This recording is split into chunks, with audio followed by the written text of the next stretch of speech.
Good morning. Good morning ma'am. সবাই ভালো আছো? হ্যাঁ ঈদ কেমন কাটালে? ভালো ভালো। খুব ভালো। হ্যাঁ আমি যে দাওয়াত করেছিলাম তো কেন আসনি? ম্যাম গরম করছিল, অত দূরে যেতে পারি। ও সত্যি, হ্যাঁ ওই দিন প্রচন্ড গরম ছিল। আপনার ঈদ কেমন কাটলো? আমার সেই কথা বলো না, আমার প্রচন্ড জ্বর, সর্দি, মাথা ব্যথা, বমি একদম সব শুরু হয়ে গেছে।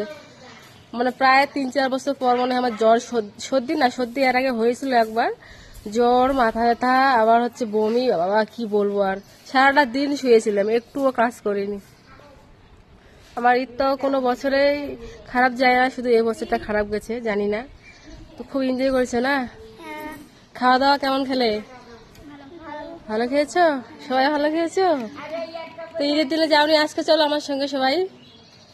ম্যাম যাবো একদিন। একদিন কেন, আজকে চলো। আমি আমি তো থাকবো না না, আজকে চলো, চলে যাবো তো আমি কাল পরশু। ম্যাম আমি তো আমরা তো গিয়েছিলাম একদিন স্বাধীনতা দিবসে। একবার গিয়েছিলে অনেক দিন আগে, এখন তো না। এখন গেলে ভালো মন্দ খাওয়া দাওয়া খাওয়াবো। সবাই যাবে তো? আপনি আসবেন? হ্যাঁ, আজকে গরম কেমন করছে? হ্যাঁ রে, গরম প্রচন্ড করছে, ভালো লাগছে না। ঠিক আছে, ফ্যানের মধ্যে যাও, সবাই ক্লাসে গিয়ে বসে থাকো। হ্যাঁ, বাইরে খেলবে না কেউ।